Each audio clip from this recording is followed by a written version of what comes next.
Well, Dave, job done, but they made it hard for you today.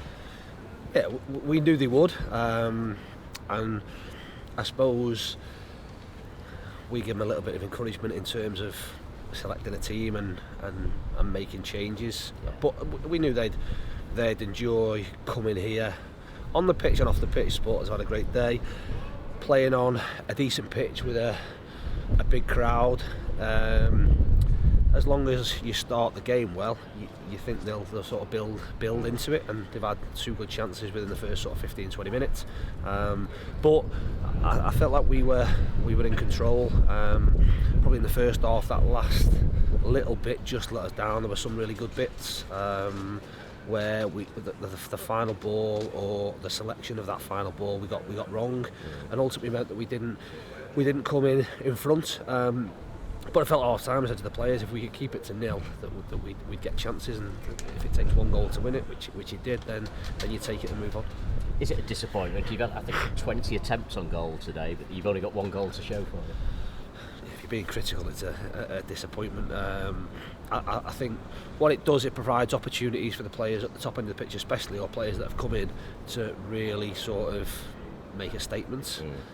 You're going to be judged, especially up there, on goals and I suppose goals and assists, so they'll be a little bit, like I say, disappointed with that, but lots of the general stuff was good. I'd be more concerned if we hadn't created an opportunity to score 20 goals than having missed chances. I think over the course it's a lot easier on working on finishing and putting chances away than it is on creation of those chances. So like I say, today was an opportunity for some lads to play, and like I say, an opportunity, as I spoke to them before, and they know, even though I've only been in the building a relatively short space of time, that I don't like losing, so winning was the aim, and we've done that. Cheshunt towards the end brought on the quickest man on the planet, and he brought your goalkeeper out of the area 3 times, and one of them led to a sending off. What was your view of that? Hard. Schwann's in there looking at the footage. Yeah, we're never going to be able to give an opinion, or give an opinion. I can't suggest whether it's right or not as to whether it's handball, whether it's inside the area, outside the area. Ultimately, the only person that can make a decision is the linesman, and he's made that decision, and we're not going to find any footage that's going to prove or disprove what he thinks he's seen. So we have to accept that. We have to move on. We'll lose Rossi for a game, and we'll have to, I suppose, react quickly and see if we need to do anything before Tuesday. What was interesting today was the selection, I think, of the 2 youngsters. We'll talk about both of them. Josh Edwards first, playing on that left-hand side. You gave him 45 minutes and didn't let you down today. No, brilliant. And listen, he's only come off, well, one of 2 reasons. We wanted to get Witts 45 minutes, and the way the game was going, we thought changing the shape would be a benefit to us. So you make a decision as to whether you change Josh and push Kitch out there, or whether you just change Kitch and leave Josh out there. Kitch needs the minutes, if you like. He's been out and looked a little bit like he needed the game, and you want your experience. So Josh comes off not based on his performance, because his performance was great. He's done really well in the games when we've used him. He's trained with us for the past sort of 2 or 3 weeks and been really, really good. So he can be, like I say, really happy with that first half performance, and it's important now, as I said to him there after the game, they have to use that as real motivation, not to sort of rest on the laurels and go, oh, that was quite good, I'll just expect that to happen again. They've got to build on it.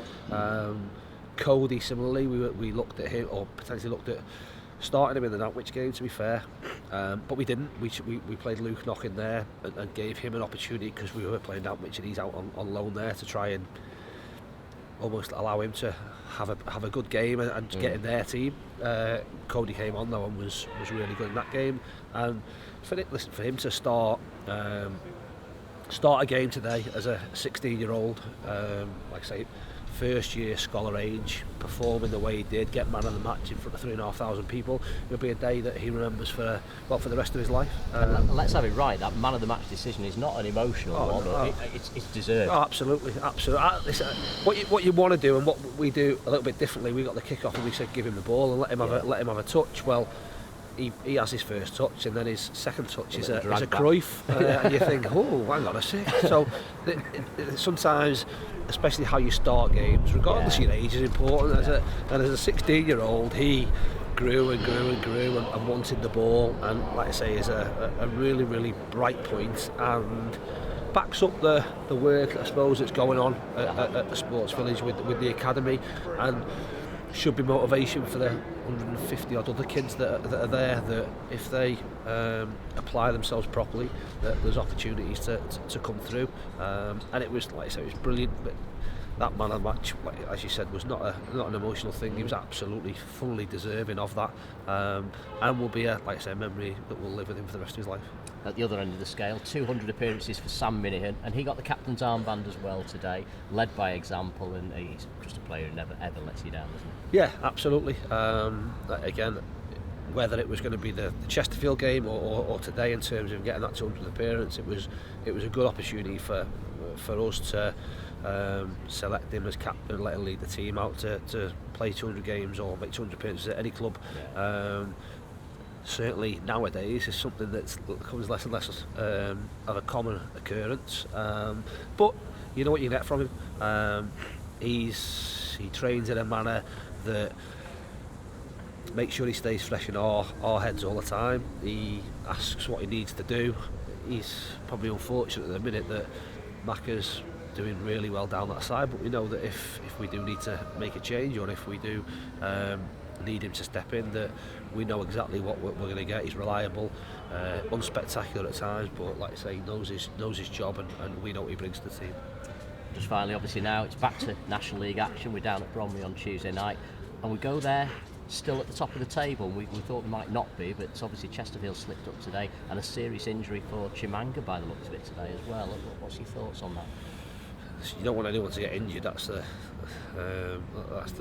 worst thing that can happen, and we can be the other way and look at it as a positive perspective. But last thing you want is players being injured. Ultimately, we want to be judged as whatever we achieve at the end of the season by what we do, and not what potentially happens to other teams. It just shows the nature of this league. They come away on Tuesday here and get a deserved point from their perspective. All of a sudden go to Weymouth, where you think it'll be a relatively comfortable win. It doesn't happen that way, so there'll be loads of twists and turns to come between now and the end of the season.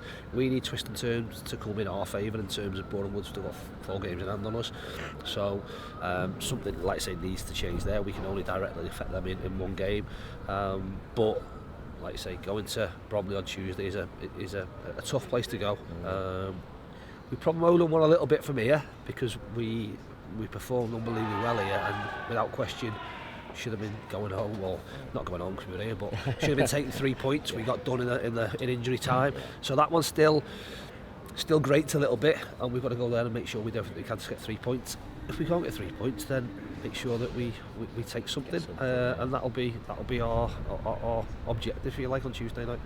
It's interesting. They're still very much in the chase as well, because they've been improving. I think 8 wins out of 11 before today. So Andy Woodman, hanging on to him has proved really important as well, because there was rumours he was leaving. Yeah, they've had real continuity about their team. I know, like I say, from beating them in the elimination game at Hartlepool last year, the majority of that team stayed. I think Kizzy went to Sutton, but apart from that, they've managed to keep on hold of the majority of the rest of the squad. So that it proves that continuity and taking that forward and knowing each other's roles can be really effective. They're always going to have a slight advantage with playing on the pitch that they play really, really well. But that's something you have to face. Like I say, they're in the mix. They'll want to beat us on Tuesday just as much as we want to beat them. So Andy's done a brilliant job there. Good guy. Get on really well with him.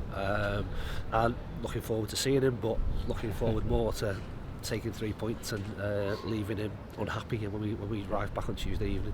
Well done today. Another step closer to Wembley. Well done. Cheers. Thank you.